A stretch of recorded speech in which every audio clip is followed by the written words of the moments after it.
All right. Greetings, all. Welcome to the One Night Podcast. We are back. We are back in the building. Let me pop the mics. Marty's up. Stand. Take your volume down. Mute your phone and take your volume down. Please share. Like our page. And please subscribe to ONE Nature TV on YouTube. We are back. Last show was phenomenal. We were out the whole month of May. And crack the rest of these mics so I don't crack long ones. All right, Stan, you in the building? I'm in the building. Money Mike. That's in the building. Yeah. Money Mike? Let me hear you, Money Mike. Yeah. Because you the skit guy. You got a lot of TikToks or something going on here. And they bad. Y'all got to follow him on IG. What's your handle, brother? The other Mike Jones, not the rapper. The other guy. And I'm Saundrea Coleman on IG. All right. So welcome to the One Night Podcast. We have a phenomenal guest today that Stan has brought to you today, to our viewership. So we're going to get to them. We're going to cover our thing that we do. How was our week? But it's been weeks, so we're going to try to unpack it. Yes. And then we're going to rest on our guest. Ooh, I'm rhyming today. Ow. All right. Once again, welcome. My weeks were busy and blessed. A lot of stuff was happening. So give some quick updates, and then, we all will just jump around. As we know, the Preservation Trust bills have been passed through the Assembly and Senate, which is a shame that our elected officials of New York State did not hear the outcries of the dangers of moving us from Section 9 to Section 8. Yes. So, that's just crazy. And my opinion is, and I believe a lot of people feel this way, as elected officials, they should have went with the will of the people, right? 100%. Don't y'all agree with that? 100%. At the end of the day, many of them weren't the cause of the systemic racist mess that majority of people of color had to endure while living in public housing in New York City as well throughout the country, but now they're contributing to our issues. Yeah. These current elected officials. So one of our call to actions today for residents, allies, comrades is to work on unseating these elected officials. So, show up at the ballot box, show up, vote. If you're not registered to vote, it's too late to vote in the primary now if you're not registered, but still, it's still time. It's never too late to get registered to vote. So please, and maybe we can start running some more NYCHA residents for different seats, absolutely. Right? Yeah. So the Homes ISIS Coalition is working on an amazing event to honor our youth that is graduating from high school. So they will be recognized and receive a gift, as well as be supported by some very affluent individuals to help guide them on their next stage in life, rather college, trade school, and employment. We're going to also work on getting the other youth that's not graduating yet, getting them some mentorships, some internships. Great. I had a nice sit down myself with someone. I won't throw out his name yet, but they want to work with us. They want to work with the 5 buildings over there, the 2 developments. So I'm looking forward to that. And so that's I met them through the feeding. So you see how when you do certain things and then other things, good work begets. Good work begets. I'm doing the preaching talk today, right? Good work, right? And good people. And I want to say that have you been redistricted? The assembly lines, right? Or have you been, did it affect you? Incredible. Right? And it comes down to remember the 2020 census we just went through. We were slated to lose 2 congressional seats, right? And it looks like at least is 1, it might be 2, but poor Carolyn Maloney and Nadler going head to head. Yeah. So that's one of them going to be canceled out. And they're friends. And Maloney, colleagues. She no longer represents Queens. She no longer represents Queens, the portion of Queens and a part of Brooklyn that she had. So she was in 3 boroughs. She had 3 boroughs, but so that's something else. And I made the ballot. as many know. Congratulations. I'm running for Democratic State Committee Woman for the 68th Assembly District. I'm looking forward to continuing doing the good work in my community and beyond. The seat covers East Harlem, some of Central Harlem, and a very small portion of the Upper East Side. And then I'm going to pass the mic to Money Mike. Money Mike. Smooth. We passing the mic. Go ahead, Mike. How was your weeks with an S? My week was smooth. Always. Oh my Lord, why rocking here? I'm supposed to be the last one. But, well, you in that seat. Not my weeks. Did a few studios in a couple of schools. Yeah. Continue building that. And doing these skits, but those my skits, I'm trying to be funny sometimes. Mm-hmm. And that's it. Oh yeah, and also making some music, but okay. I'm more of a parody rapper. My friend of mine is kind of a nerdy guy, but he got some lyrics, and I'm telling him he better get up on it. Okay. Right. But he's getting up on it. Let me find out you discovering somebody. Let me find out you about to produce somebody. Let me find out. Let me find out. And then I wasn't here, please, Ma. I went on a yacht party, my birthday. Oh, okay. Okay, happy belated. Happy belated, yeah. It was, 14, I had a whose birthday good was weekend. It? It was one of my bros. Me and him got the same birthday. Okay. Oh, wow. Okay. And we just enjoyed ourselves. I had a good month. All right. Swing that mic over to who? Swing it over to Stan the Man. Stan the Man. Since you mentioned birthdays, mine is tomorrow. Okay, well. So I'll be not yet 60, but not yet 60. I'll be 59. Oh, I gotta sing to you. Yeah. I gotta sing to you. Yeah, okay. Happy birthday to you. Happy birthday to you. Happy birthday, Stan the Man. Happy birthday to you. Okay. Wow, that's great. Go ahead. But it's been a very, troubling couple of weeks. I want to just call out some people. Go ahead. Governor Hochul, you're a sellout. Eric Adams, you're a sellout. Julia Salazar, you're a sellout. DSA, all them DSA council members, y'all are sellouts. All the people that voted for this trust are sellouts.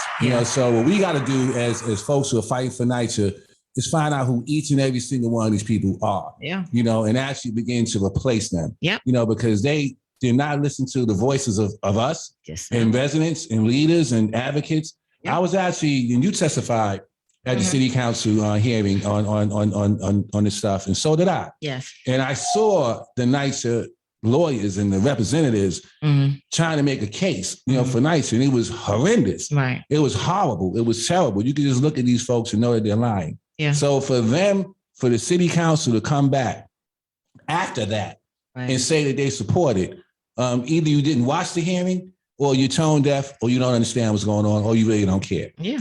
So we have to now, in addition to community organizing, we got to go to vote now. We got to go to vote. We have to vote and take these seats back, because none of them care about you. They've shown that 100%. And the second part of it is we got to expose. We already know, that's happening in these buildings that have already been converted. Right. And we already know the work is ridiculous and shoddy and terrible. The study came out. So we already have all the evidence and all the receipts of exactly what this is.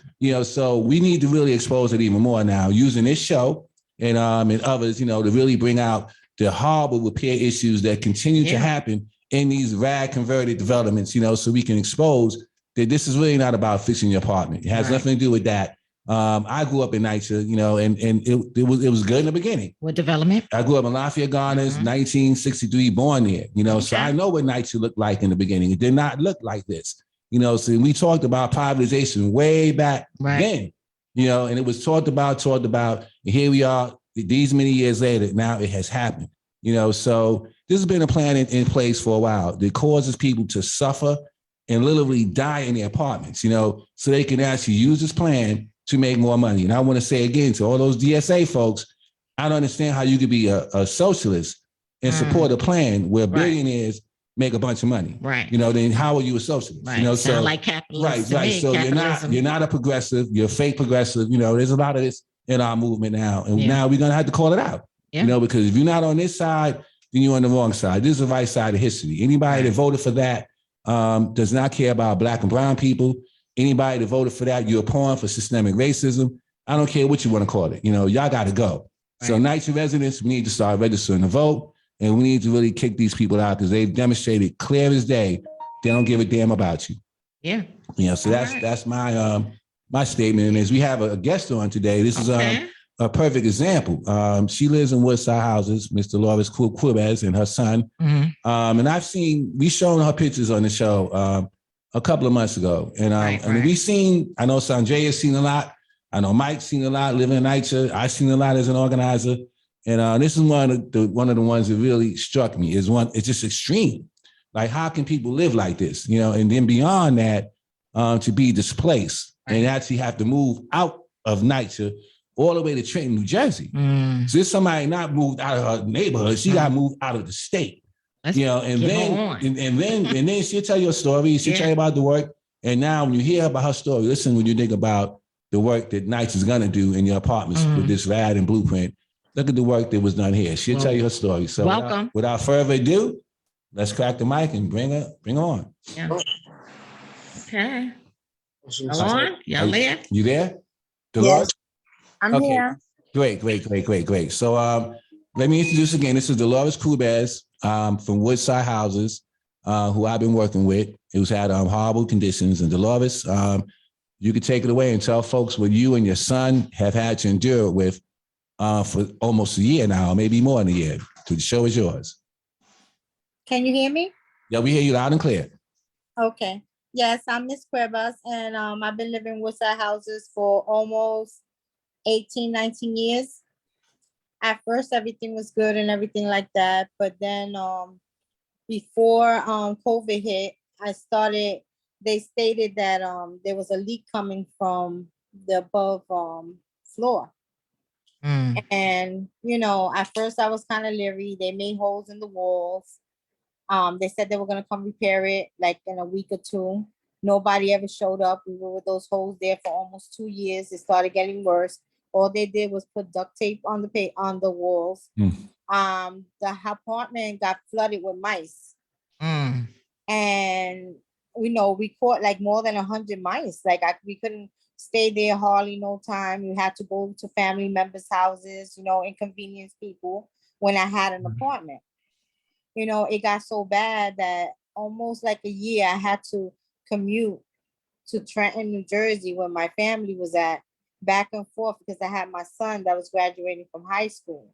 So he's going to be graduating this 2 weeks from now. Congratulations. I'm very proud of him because due to the inconvenience and everything, it's like $100 almost to go back and forth. It was a lot. Wow. So, I made a lot of complaints. I did a lot of tickets. There was times when I stood there and waited for people to come. They never came. Then I would call back the repair telephone number and I would tell them, listen, I was waiting that day. What happened? Oh, your tickets are closed. I said, why is my ticket closed? They never had an answer for me and stuff like that. And it was getting really frustrated because here I am. I have an apartment, but I cannot live in the apartment. And Stan went and visited my apartment. And one of the housing, I forgot her name is Miss Drew. Yeah. She came into my apartment and I tell you no lie, she was gagging. I'm the one who ended up vomiting. Because the infestation was so much and I'm an asthmatic. I could not stay in that apartment, and I kept calling and I thank God that I met Stan because Stan, he really put me to the right place because I would cry every night and everything like that, inconveniencing my family. I know family hold you down. I get that. But, after a while, you want to have your own, like, especially when you do have it. I had to throw out all my stuff, like all my sofas and everything because due to the mice infestation, it was so bad that you could say that they just moved in and threw me out. Wow. Let me ask you. So you had to relocate to Jersey. That's what you're saying, right? Yes, because I had no other family member in New York. So NYCHA was fixing up the apartment, right? No, they didn't. No, they wasn't. No. So you had to leave without before that happened. She was in Jersey for like 9 months. You had to vacate. Just had to leave. Okay. Yes. And did they give you any type of rent abatement? Is the apartment being repaired now? They did nothing. All they did was keep telling me the same thing until I met Stan. Okay. Oh, we're gonna get to it due to COVID. All these excuses. But meanwhile, I'm suffering in there with asthma, not feeling good. You know, I get like these chills because I hope and pray nobody has to go through what I go through. But I Right. still feel like I see mice when there's no mice. You know what I'm Yeah. saying? Like Post-traumatic stress disorder. yes, it Yeah. was too much. Like I don't know if Stan has the pictures with him, but I'll be honest with you. We do. We have some, yeah. Yeah. It was so disgusting, and it was so infested that I you know, I had to throw out a whole bunch of my shoes, a whole bunch of clothes. A lot of pictures got damaged because I don't know if you know, but when they have the feces, they have that other little liquid, and it's like acid. You know, it's like crazy. Wow. Wow. What about your elected officials? Nothing being They done. didn't help me out. Nobody has helped me out. Like I stated, the only reason I feel like they moved themselves is because Stan gave me the instructions on how to do things, and he was the one who went and emailed certain officials and certain people. But to be honest with you, the house was not even. I can't even feel like I could stay there because I was told that in order for them to strip my floors, it needed to have a asbestos test. Yeah. They never did the asbestos test. Wow. Right. So Wow. now, So they didn't follow protocol. Yeah. Yeah. so when we actually went to the apartment, I know my initial reaction was like, wow, they did the work. But then Dolores was able to call me, you know, and tell me, you know, all the things she was discovering. Like when she walked in there was still rat droppings, you know, yes, in her apartment. There was so-called fixed. And can you tell them a little bit more about how shoddy the work was done? Does it look good when you first walk in? Very similar to how you You're back. She's back. And tell them how that all worked out. Well, when you see the floors and everything, like Sam stated, when we came in, you know, I was looking like the corners and stuff like that because I specifically told them when I gave the apartment and Stan was with me, I said, please make sure all the holes are covered, right? When I go to the side of the cabinet, I still see mouse droppings there. So I said to myself, they must have not stripped the floor and cleaned it. They just probably put it over whatever was there, you know, because in order for me to see that, then that means you didn't do it correctly. They took one cabinet away from me. I went to the bathroom. I do not have a shower rod. Okay. And the tub, it looks like they, you know, over the mold, it looks like they just put the ceiling in it. When I walked in, and the cover of the toilet seat, like, you know, the cover of the toilet tank, I looked in there because it was mold before when they came and they even did the test that it was mold. There was still mold up there. Like, you know, I know for 100% now that they never inspected my apartment.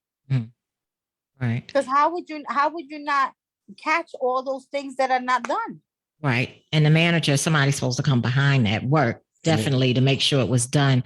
What I need you and Stan to work on is with your elected official, probably most likely your assembly member, whoever that is, and have them, you know, you have the documentation, the date that you had to move out, because they definitely owe you a rent abatement and you will get that. But, you know, you need someone to help advocate and fight for it. So, you know, Stan, y'all need to partner with that elected official, whether they was one of them that voted against the trust or not, you know what I mean? And make them do their job. Well, I know Brian Barnwell did come and do a little something. He's state assembly for that district. And he did jump in, and Brian's been somewhat helpful in some cases, you know, so we are going to reach out to him again and say, Brian, we need to, like you said, get a rent abatement. Yes, because she shouldn't have to pay all these months when she had an uninhabitable apartment. Exactly. And even now, even though they so-called repaired it, it's still not repaired, you know, so we're going to have to continue to work, you know, but can you speak, and you and your son both, to the mental trauma, you know, that this has caused you guys to just having to deal with this? I mean, you both guys can speak to that. Post-traumatic stress disorder, yeah. Yes. To be honest with you, like I stated, you know, I don't feel safe in that apartment because I don't know if I'm smelling asbestos all day long, you know, and the conditions that were there, you know, they actually ripped walls out. So I don't know if everything is cleaned and everything, because I feel like they didn't really, you know, they fixed everything. It looks nice, but what, the particles and all that stuff, I'm really gonna have to go in there with masks and stuff and really like wipe and do a whole bunch of stuff with Clorox there but that's not the only thing. I can do that, but is my apartment still safe? I have no proof. Right. Yeah. And can your son speak a little bit? I know. Yes, I'm gonna give over to my son, DJ. Yes. Talk about well, I want to say so impressed. A young man has got to graduate. Imagine you in your last year of high school. You got to travel from Trenton just to graduate. So, young man, can you speak to? First, I want to congratulate you to be able to do that. And can you speak to how this has impacted your life? Thank you so much, Stan. Hello, everybody. My name is Derek Fontaine. This being in the same predicament for so long, and honestly left me kind of like I don't want to say like my mental state isn't the best that it can be, but it did mess with my mental state a lot. Every day when I would wake up, I would hear different noises, and it would just scare me. And I literally could not go from place to place without having to hear something or know that something's next to me.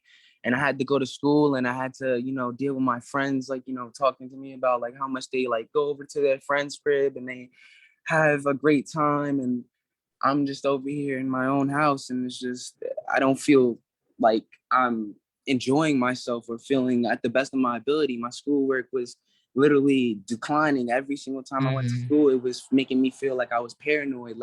I didn't want to be around people. I started distancing my friends. The fact of being just in that house, it just did a lot to my mind state. And it's really, really, really sad. Just the way that I had to feel for that long. Sorry you had to experience that. I mean, that's outrageous, and so when you went back into the apartment and you saw the repairs, and then you began to see some of the problems that your mom spoke about, what level of frustration does that bring, knowing that you already been through all this, suppose you had a solution, and then we right back seemingly in the same boat? Oh, that brings in a tremendous amount of just aggravation. I'm just frustrated on how people can't just do their job and just help us out. We've been struggling for so long, and we just need help, and that's all we need. And they can't just help us and make us feel like we're at home where we want to be. I've lived there my entire life. I know the ins and outs of every street. It's a lot. Yeah. Can I ask you just to shift the gears a little bit, what's next for you? You're graduating. Let's hear what's next for you. What's on the horizon in this next chapter of your life? Well, I really want to go to college, and my major right now is architecture, but I always want to have a backup plan. Okay. So I don't want to just say something and not do it. So I'm taking a gap year out to make sure I get my money together and make sure I can suffice myself and make myself in a good, stable position, hopefully be in a dorm. Okay. Well, congratulations, and all the best to you in the future, because it is bright. Because the struggle that you had to endure, traveling back and forth and getting to school. I know that had to be a struggle, and as you said, your grades did drop some, but you made it. So and we got to give them some for that, because absolutely give them some snap. Yeah. Thank you so much. That's to you. Yeah. If there's anything we can do, Stan and myself and Mike, the One Night Your Family, anything we can do to support you. We could always can write a letter, because usually with admissions for colleges, you need some kind of reference letter. And we heard your story here, and Stan knows you, so that would be a phenomenal reference letter.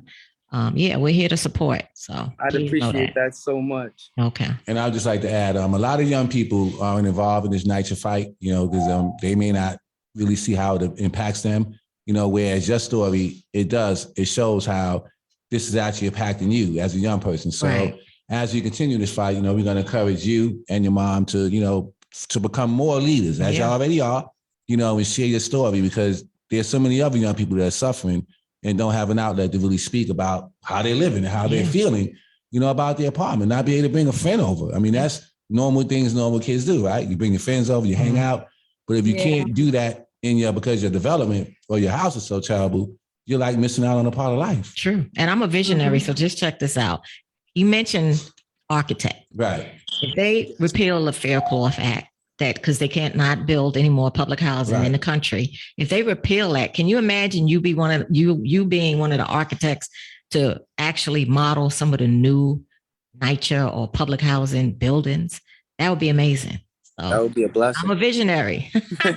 So you never know. Everything in life sometimes comes full circle. So you know what? Just strive for your goals. And hey, if it's you, we'll be cheering you on, like, because we'll know it'll be developed better. It'll look better, the way it's constructed now. And yeah. So you never know. You never know. And now, I know there were other issues. I know we got to read the chat in a minute too, but there were other issues you had in pertaining to the rent calculations, and in the midst of all of this stuff, in the midst of not having a decent place to live, can you speak to the rent calculation issues and all of that as well? Yes, I've been dealing with this issue since 2019. And, they were supposed to take off my other son off the lease. They still left him on. They still left the rent at the time when I wasn't working. They didn't do no type of adjustment. And I know the reason that happened was because everybody in that development of Woodside, everyone was taken out. So whoever came back in either did not do their job and, take each case as it was, because they kept telling me they don't have it or this and that. I said, I provided you everything. But due to the rat infestation, a lot of my paperwork got damaged.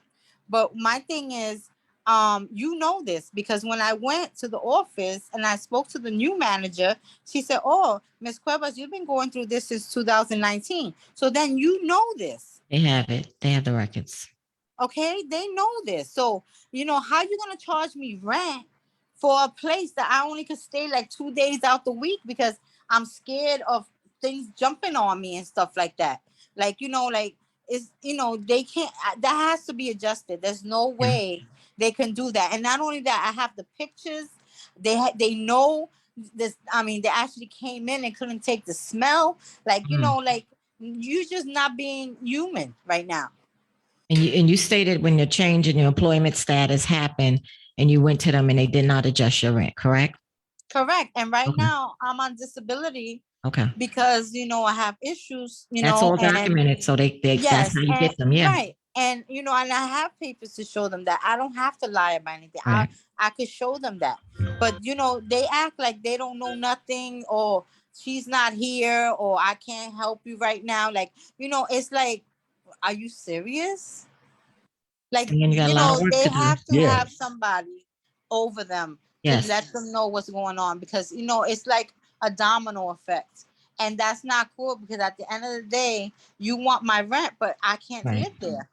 And also the compliance unit, and I believe that was put in place through the federal monitorship.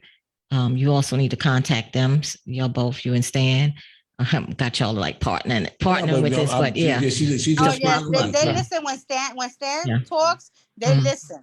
Trust me. Yeah. Because I've seen it with my own eyes. Yeah. So the compliance unit definitely has to get involved because of the repairs that were done, and if they're in fact shoddy, like you're saying, they're responsible for that too. So they will, they're pretty good with helping people get stuff done. Even with the lady I connected you with in Boulevard Houses. Right. And I found out that under the RAD conversion, if the apartment was messed up beforehand, NYCHA is still responsible for those repairs. So, so the compliance unit is another unit. If your manager's not doing nothing that they should do, then reach out to them. And I think you have the number, Sam. If not, I can give it to you. Make sure I'll give you Brad's email. Okay. Yeah, we'll get that done too. And let them come out and look. So, because this is just horrific, and it's nonstop. It really nonstop. It really is. It really is. And so, and I'm sorry. I just want to state that, it's like the rent adjustment needs to be done. Yes. I feel I should get compensated because of all the things that I have to throw out and I can never get back. I know that's material, but I have to start fresh now. And, I don't have the money right now. So, they have to do something for me, accommodate me somehow, because I really lost a lot. And to go a little deep into this story, I was with Dolores at the manager's office. And so we know from Lakeisha Taylor, who's a friend of the show, And when she had issues with abatement, they had to move her and put her into a hotel and such. So we know that they've done this for people, you know, in situations like this. So sitting there with Dolores and hearing them not even mention that, you know, not even mention this is even an option, right? You know, it was in my mind criminal. You know, so that's Miss Drew and Miss Wade, who's the management officer there, the manager.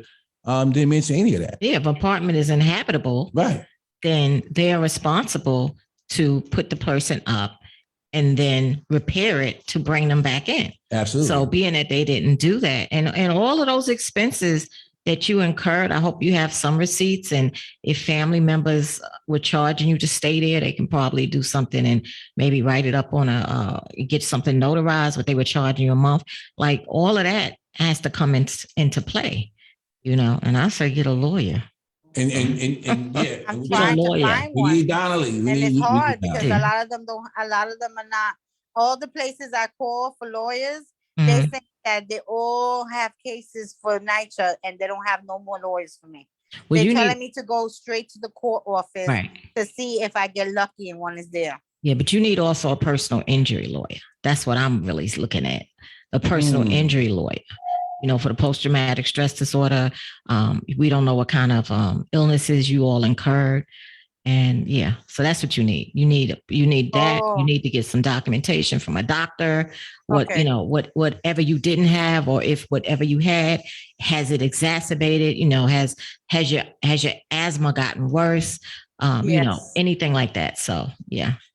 Okay. And see, that's a good thing that you mentioned. I'm glad you did. You know, I know we're looking to get her a lawyer and legal assistance from the housing side. Two separate things. Right. Yeah. So maybe I see what's happening with you and your son and your family is like a case study to see like what can we do, because if these things happen, which they did, and you have health issues, that is a personal injury situation, which means all NYCHA residents who are going through all of these issues and all these situations should be able to do the same thing and file some sort of maybe class action lawsuit just about the health issues that they're dealing with.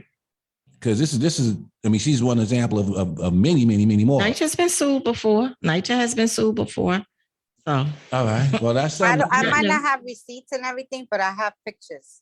Yeah. Of everything, of a lot of things that I had to throw out. But there's a lot of consideration that in the court system that they can, like, so say if you don't have receipts for certain things, but just the fact that your son had to travel back and forth, or even if you had to travel back and forth, you had to throw out stuff. There's estimates that could be done. You know what I mean? And if you have old pictures of things in the house, you know, maybe of your furniture and stuff like that. Yes. And you don't have, you know, so all of that. So it's estimates. Like, of course, your stuff is not considered new anymore, right? If you don't have the receipt, but still they can get value, because you cannot devalue something that has some type of value. So, so the estimates, I mean, we never get everything that we're entitled to, but at least getting something. Yeah. So we're gonna help you. We're gonna help you. Oh, maybe thank Dr. you so Roger much. Flores need to examine you too, you and your son.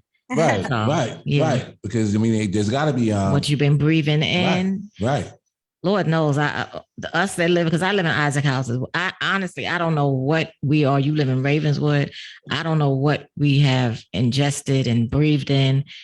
Just living in public housing. It's just horrible, you know, for people that have been diagnosed with cancer and never had cancer, or it doesn't run in their family, you know, and you spend majority of your time at home, even if you work. You got to sleep there. You got to get dressed in the morning. You got to come home. So you spend at least 8 to 12 hours in your house per day, at least. Yep.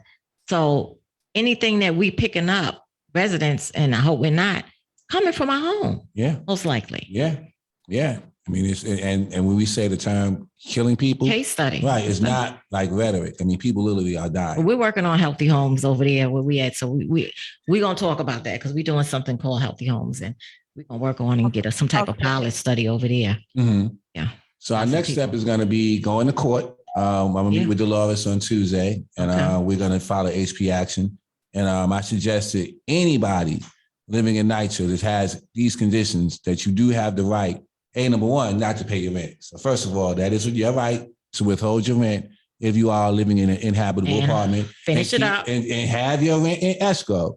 So I want to be clear. And Or state try to that. hold on And to then it. hold on if you choose that. And if you do not have your rent when you go before the judge, then you will be evicted. Yeah. But if you have your rent, and I know several NYCHA residents, Kim Tyree is one, and there's some others that I know personally who are doing that, and they have their money in escrow. And so that's the step they've taken. Yeah. The other step is take them to court, literally take them to court and hold them accountable and really have that fight. So we're going to follow the story to show how this can be done. And NYCHA residents, don't be afraid. I know there's a lot of fear, in taking NYCHA to court. Intimidation. There's been retaliation against NYCHA residents and all of that, but we can't suffer in silence. This case is horrible. And also, if anybody has a case similar to this and they're going through some hardships, please hold your receipts. And you know what? Even if you don't have receipts, start a journal, document. Like, I was a shop steward for a very little time when I was working, but documentation stands just as well, because nobody's going to put all this information, dates, time. So document, that's very important. Yeah. And so, again, talking about the trust and all this, this is a perfect case in point, where people are being forced to live like this. And then they say the only way we're going to get some peace or justice for them is do this to do the work. But yet you hear in this particular case how the work was done, and not done well at all. Right. So why would anybody think that, if we go privatize and they're going to do this work in these other apartments, that it would be any different? Why would it be any different than this? We can't trust the trust. And we can't trust Greg Russ. Right. So do you feel, you said asbestos, you mentioned mold. Do you feel that your apartment has mold and that they just painted over it? Yes, I do. I feel like, it smells a little funny. Like at first you don't smell it when you're not, when you're not there, but then afterwards you start, it just smells like a little, how can I explain it? Like, it just don't smell right, Right. And again, go ahead. No, go ahead. Yeah, I just feel like they didn't disinfect after they did the work. So there's particles all over the place. Like I said, I'm gonna go. I haven't been feeling well, but as soon as I feel better, I'm gonna have to go and clean everything out, like the windowsills and all that stuff, because and the bathroom window, I can't even close it. I had to put something over it because whoever painted it painted the track. Wow. So and can you mention, I know you don't want to say the name, but you mentioned that a NYCHA worker, right? Yes, talk a little bit about that. Yeah, one of the NYCHA workers was the one who ended up telling me. That's why I told Stan. He said that he knows that somebody in the Woodside that was getting really sick and ended up having cancer because of her apartment. And also, he was also telling me that the reason why, because he said, please don't tell on me. I said I wouldn't, but I said I'm gonna tell him what you said, So he told me that the reason why they had to, because my son, before he moved, he put floors down for me, and they cost him a lot of money, like $1,200. I got the receipt for that because we kept cleaning the feces and everything. So he said, Mommy, if I get you floors, maybe it won't look so bad. But it got infested also. And the reason why they removed my floors was because they messed it up so badly with the work and everything. Like they didn't take care of it. So they didn't want me to see it because they told Miss Drew told me and Stan, oh, don't worry, I'm gonna send you pictures of the progress, which she never sent. Wow. And so go. So Miss Drew told me, oh, Miss Cuebas, you can't have your floors done because by NYCHA protocol, we have to have it inspected for asbestos. So what I feel, because she didn't get back to me or Stan, Miss Drew, I feel like Miss White authorized it without the testing. So that's against NYCHA protocol. You're not supposed to do that. But since they messed up, you were out the apartment then, right? Huh? You were out the apartment at that time, right? Yes, Sam was there with me when I gave them the key. They told us 2 weeks It would be done. It wasn't done in 2 weeks. Right. So to give some context, I mean, this has been going on for a while. Like the letter was sent. Yeah, because asbestos is there. Right. So right. And then they said, well, we want to get this apartment done as fast as possible. There was so much attention paid to it. Right. You know, so they said if we do the abatement, it's going to take longer, you know, because we got to go in there and do the abatement. It's going to prolong it. And so therefore it was decided supposedly for it not to be, you know, just for them to go forward, you know, and this is basically what they did. And they replaced the floors. They replaced the floors. So without once they lift it up, abatement, asbestos is there. 100%. Yeah. You don't have to test for it. It's there. Right. That's why you can't be in the house. Right. So really now they moved it back in, you know, and really the house is still uninhabitable. You know, even though it looked better, so-called, with the so-called no cosmetic. Right, cosmetic stuff, you know, but the reality of it is it's still an uninhabitable apartment. Wow. After a year. And how long has this been going on, Dolores? Like, when did this begin and how long, so people get some context? The ending of 2019. Wow. I mean, and you were in Jersey from when to when? I have my sister and my daughter out here in Trenton. Trenton, New Jersey. That's almost an hour and a half drive. And, you know, it costs me like almost $90 to $100 every day with the tolls, the gas and everything. So, you know, it was really bad. Like he had to miss a lot of days. Thank God that his principal, because I'm in the PTA, and I have that, you know, relationship with them. They understood. I showed them pictures. I let them know everything was going on. So when COVID hit, of course he was remote, you know. So I was more scared for this year because they went back to school. So when they went back to school and he was missing a lot, I had to tell them what was going on. And, you know, they worked with him, you know. But if it wasn't for that, he wouldn't be graduating. And I thank God he is graduating because I'm happy this didn't affect him for that factor, you know. We jump into the chat real quick. And then we'll go back to you, Stan. So thank you to our viewerships. Kim says, happy Sunday, family. Eric Thompson, the toxic natures of having to fight for safe housing is a topic that is not discussed enough.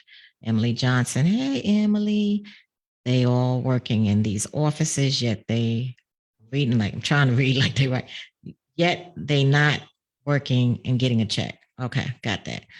Emily also says they ask for receipts that you purchase these things. They try to do that to keep from paying you, right? Emily Johnson says lawyers work, legal aid society, or personal injury lawyer. Yes.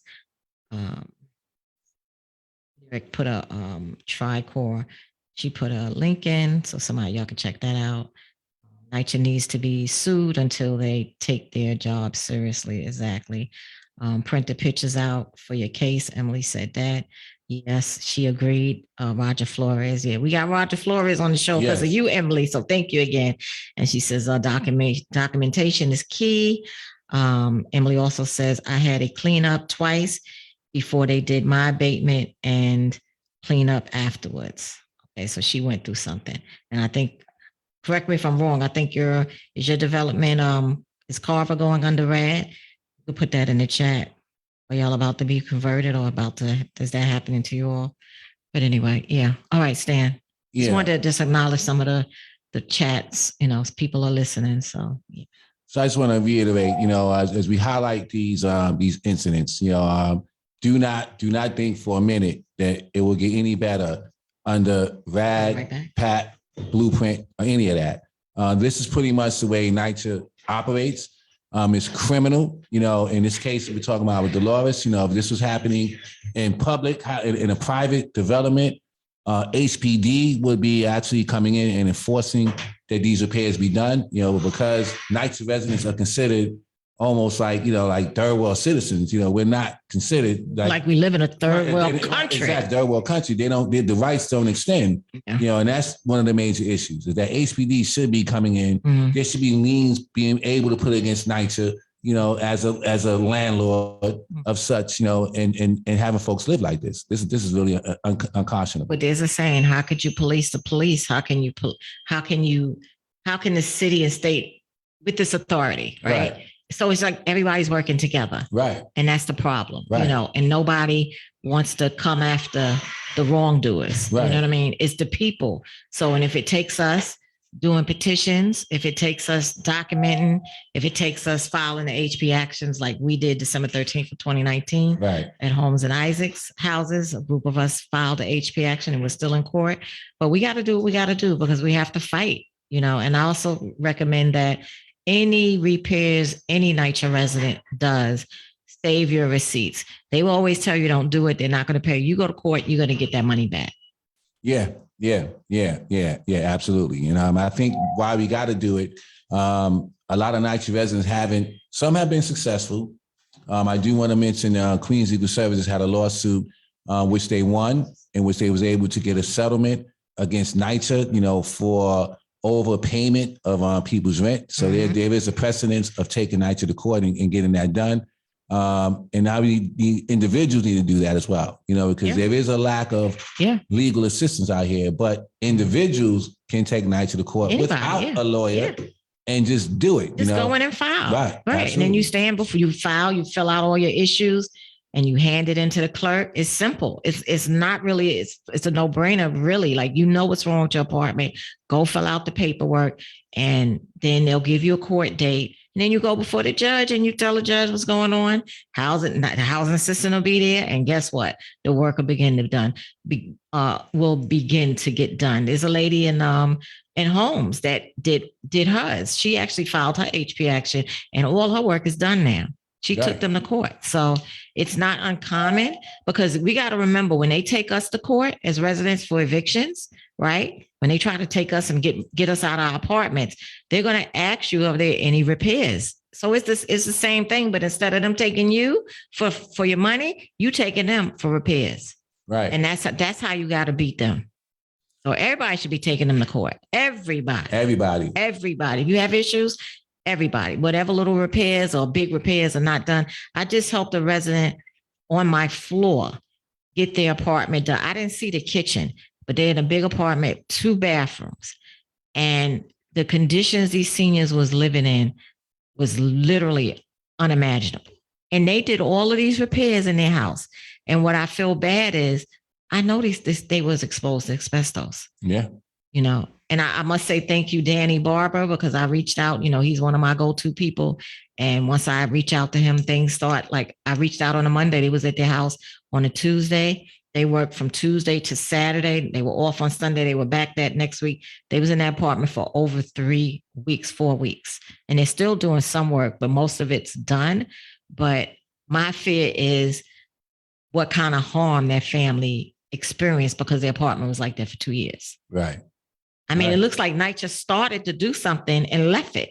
I mean, I've seen so many incidents like that where they put a hole in somebody's wall. Yeah, and then just don't come back for months. Right. Like months, leaving people with holes in their wall. Yeah. If they plaster, make sure they come back and paint. Because I always say the paint is a sealer. I'm not a person that knows all of this stuff, but you can't plaster somebody's wall and not go over it with paint. Right. I mean, all of that helps.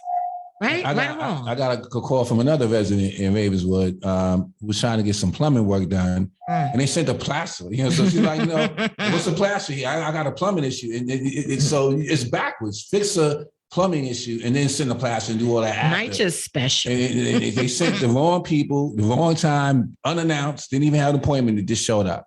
You know, and this is the kind of madness, you know, that people deal with on a regular basis just to have a decent home to live. Yeah. You know, so anything you want to say to I want to put you on the spot, Dolores. I know if you're Eric Adams fan, but what do you want to say to the elected officials who are now who push this plan to privatize, saying that the goal is to give people a decent place to live? And we've seen in your case, after all its attention, your apartment supposedly was repaired, you know, but now we're finding out that it's really not. You know, so what would you want to say to those who are making promises to NYCHA residents in the near future that if you have an issue in your apartment that because of privatization, it's going to look like this beautiful thing when they couldn't do that in your apartment now? So what are your thoughts? What would you say? I would say, can you hear me?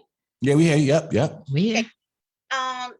I would say that, just to think of being into your apartment and not feeling comfortable because you are probably smelling asbestos and you don't know it. I believe that there should be a way that you can go and get it tested on your own, not only NYCHA, because sometimes you don't get those results back. So then you won't have no evidence on what you're really inhaling. Cover up. Mm-hmm. Right. And then what kills me is we have our money to do all other kind of stuff, as we do have money for war, right? Talk about that. The military budget through the roof. Affordable housing. They're building high rises every other second, every other space.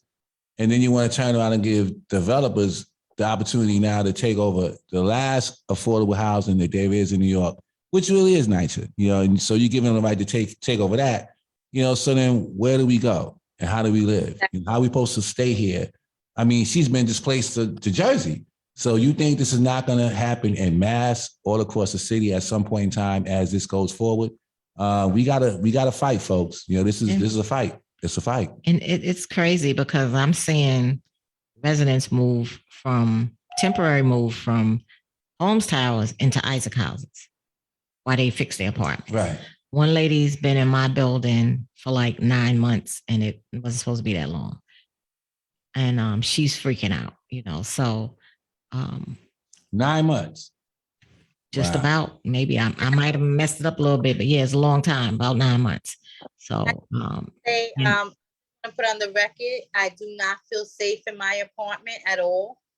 You should. I don't know what I'm breathing. You really got me physically out, and I had to take out all my belongings in that apartment for you guys to do your work. That's how bad it was. I don't have to lie, stand there, been there. He's seen how bad it really was. Yeah.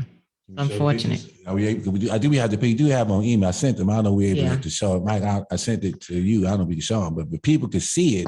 And maybe I don't want, if it puts you into a technical issue, then don't do it. We can always show it on the following week. But when I saw it again, I've seen many. You're actually able to see through the hole into like another room. I mean, things of this nature. Can you imagine what's coming out? What's crawling? If that don't make you, wow, gotta be careful with words, but if that just doesn't make you like lose it, I don't know what will.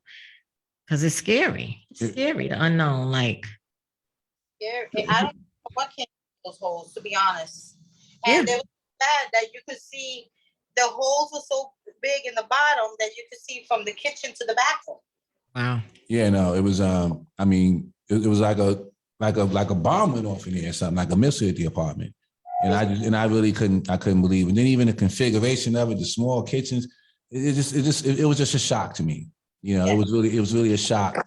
I'm sad to say I met Dolores and other residents in Woodside after a gas outage last year. So in addition to all of this they were dealing with, right? You guys were out without gas last year for months, and she referenced the other manager. I forgot his name. Was a brother. He was horrible. So it was so bad that they had to remove him. We had to rally right outside their office, and eventually, I guess a week or two later, he was removed. And they were just horrible. I mean, that's horrible. Another thing I don't understand how these people become managers. I know there's a way of working your way up, and I get that. But if they're not really good, why are you giving them these properties to manage? I know we could resident management corp, but that's not in place at developments yet, or some I know are trying to get it done. But come on, if you're going to send somebody to manage the property, at least let them, have done some good work. Right. Just don't give nobody that position and they just come in and punch the clock and go home. Because now they're not even there 5 days a week because of COVID still. Right. They're working from home. So they milking it. It's ridiculous. Right. And Ms. Drew, she's a coordinator of such, but her position is, I guess, to be over the management offices. They should get a job to the residents. Let a resident. Yeah. I know we talk about RMC, Resident Management Corp, but how about even until that comes to play, hiring a resident even if it's a resident council president, right? And they might have to step down from their position, but let them manage that development. Right. They know the ins and outs. Let Right. them do that work. Right. Right. Somebody Pay them. Right. Somebody that knows, that's living in it. I mean, because this is like a no-brainer. You're giving people these six-figure salaries and they're not doing much or nothing. Right. Is that how You much know? he manages? I don't know. I know the housing assistant at one time. I applied for that a while back, many years ago, I'll say, but I think it might have went up. But I know when I applied in the 90s, I think it was like 40. So I know and I didn't take it because I was making about that, a little more than that at that time. So, right. Yeah. Well, and sad to say, in her development, they're one of the better ones in terms, and they were terrible because you seen what happened to Dolores. But when you compare them to Ravenswood, or if you compare their management to Queensbridge and Ravenswood is worse, which is terrible. Speaking of Ravenswood, how is I know you did work for NYCHA before, but how's your apartment? Is it okay? Need repairs, Mike? Mike? Oh, well, I don't like housing. Every time I call housing, it seems like I'll be waiting there for a while. So I don't like calling housing. I'll probably see if I can handle things myself. But we need like our cabinet. Like we got a whole missing cabinet. Mike, you gotta do a letter of complaint. You gotta do a letter. Please, I had a whole complaint when I had the flood. I'm in for a toilet. They ain't even want to come at all. I think they came the next day. Is it the cabinet with the sink or no? The one above it, the one with the sink. That's the one that looked like the drawer part. Can you send me pictures and then I'll put you in an email and get somebody to work on it? But they don't. I don't like. Everybody's suffering. My bathroom is crazy, so we all going through it. Yeah, you know what I'm saying. Let me just pull up this since we talked about asbestos. Let me just read this. I pulled up something. The mineral asbestos does not have an odor. As such, you can't tell if something has asbestos in it just by smelling it. Other odors from asbestos containing products are often noticeable, like the smell of old carpet. However, testing is the only way to confirm contamination. So there is no smell, so you can't smell asbestos. So asbestos, as deadly as it can be, like, what is it? Gas. But it's like gas, right? Yeah. Having the gas on and not smelling it. Well, when you got your gas on, you kind of know that type. But when there's a gas leak, you don't know. Carbon monoxide, right. Yeah, carbon monoxide. And so it's just as dangerous. Yeah, right. Carbon monoxide. And I would venture to say, thank you. Every development probably has asbestos. You know, because I know they were built. It never was. Yeah, never was banned. So, even the nice buildings, right? The private buildings. So everything. It's some products. It's in the products. So it's never been banned. And we think and assume that it was, but it's not. It never was banned. Wow. They still use it. Right. So get Dolores. Can you hear me? Yes. Yes, but I'm not saying that that's what I smell because I smell of mold when I go into. Right. Wow. Wow. No, I was just referencing that. So just in case, so you could know that whatever you smelling, that ain't, you know what I mean? It doesn't mean that's not it. You smelling something. So like you said, it could be mold or it could be a product. Because if it smells like a carpet or old carpet and you don't have a carpet in your house, then you should flag that. That's true. And now, when did your asthma issues begin? Did you have asthma or did it begin? Good, Dr. Morris. Like, when did it begin? When did it begin? Asthma? Yeah, like when did you first know that you had a condition? For years. But it was getting really bad in there. That's how come I told you that my sister said, come on, let's go. Because you can't stay here anymore. Because it was really worse. I have the pump, I have the pills. Oh. So it's really bad for me. And also I wanted to address, I forgot to tell you this. Remember when we called Ms. Drew? Right. How is somebody that's so important and we can't even get a hold of her because her voicemail is always full? Yep. And there's somebody, go get the laws. That's ridiculous.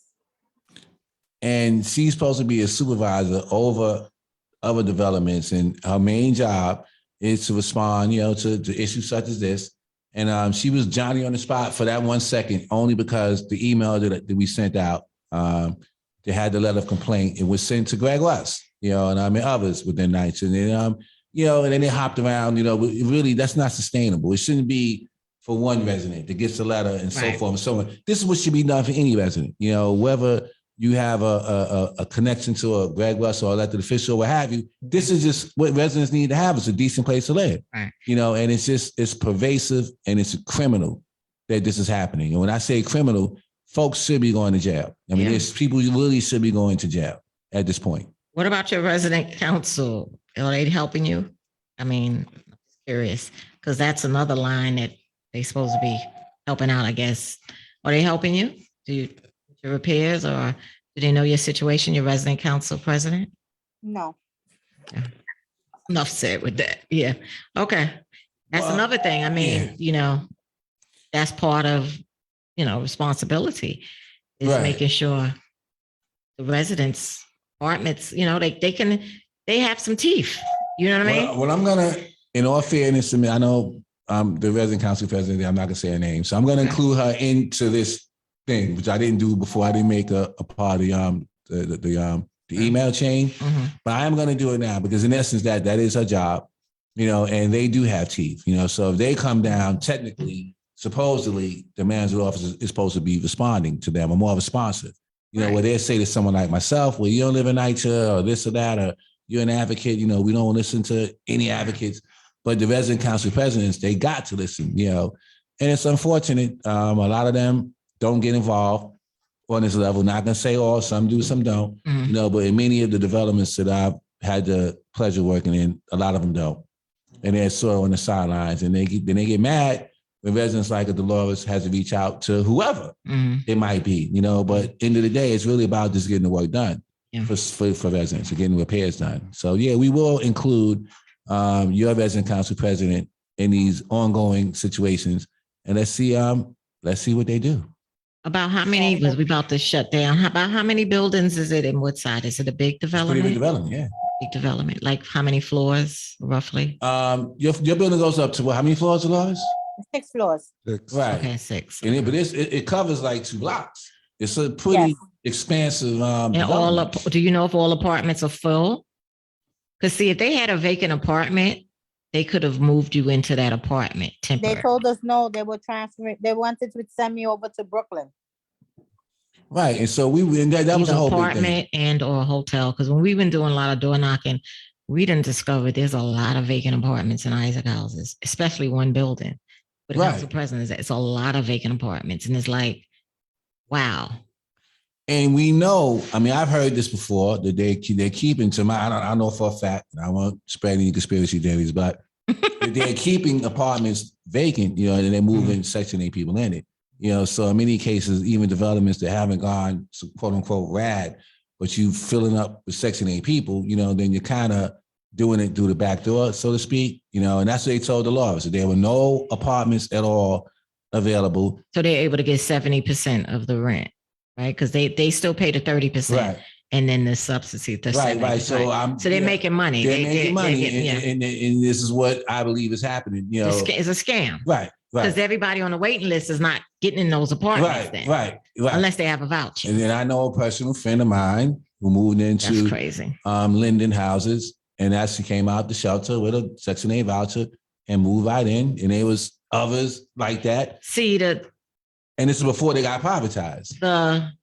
What is it? The city comptroller needs to do a study, but then he's for it. Brad Lander, he's for the blueprint. Sell out. But he should do a study on this and look into this because that's his job. Right. I'll say that. Right. You know, so we're gonna fight. We're gonna follow your case laws. We're gonna make you a case study in a sense, you know, of what happens tonight to residents. And the laws are somebody that's proactive, keeps the receipts. You know, shows up, she fights back, her son showed up, you know, so they are, you know, a fighting family, you know, so when they say that NYCHA residents don't fight back or NYCHA residents are not responsible or whatever they try to say, she's a perfect case of that not being the case. Right. And even with all her advocacy and even with me helping and all the rest of that, this still happens. It's sad because some residents, I know we got to shut down, but it's sad that because especially with our seniors, some residents just don't have to fight no more. You know, when you have experienced so much of this willful negligence and you know that this is happening, you know that it's authority, you know that your local, state, and federal government knows what's happening and they're not doing nothing. It's like, who can I run to? Right. You understand what I'm saying? So, I look back, I shared it before. I wasn't fighting as hard back then, but I remember visiting my mother in McKinley Houses on the second floor, which she didn't have any heat.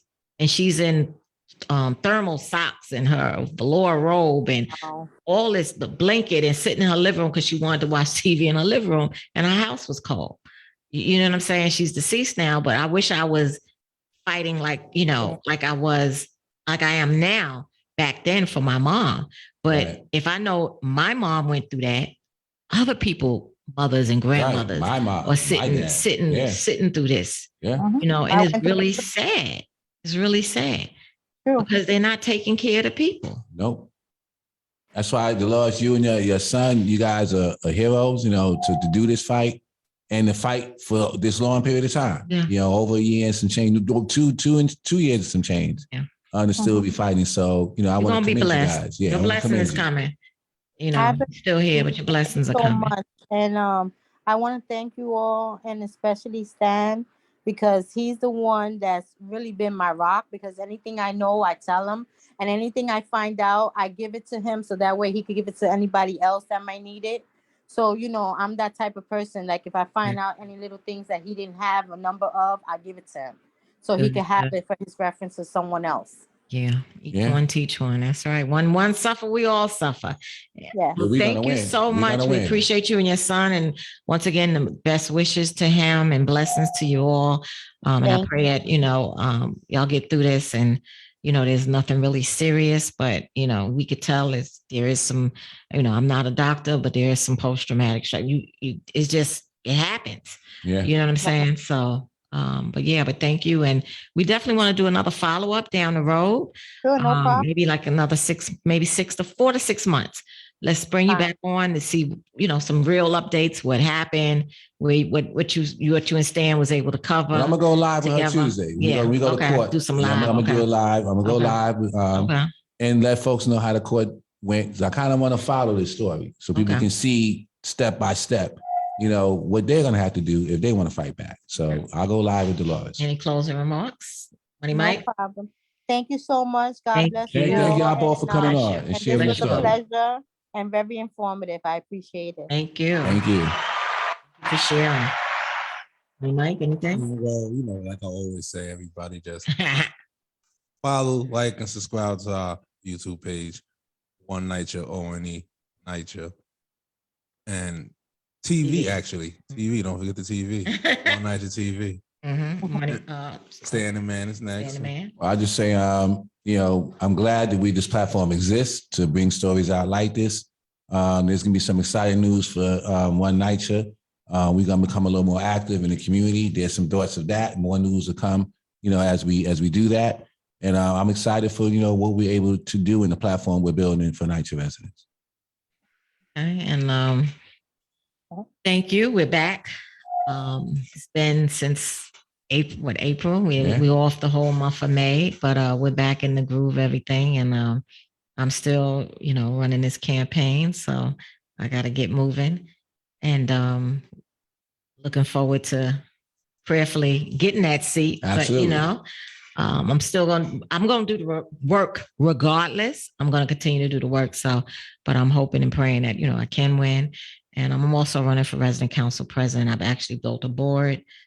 So I'm running for that as well. The election is this month. And that's basically it. So if you know me, you know my work. And real quick, I'll drop my link in the chat if you want to donate to my campaign.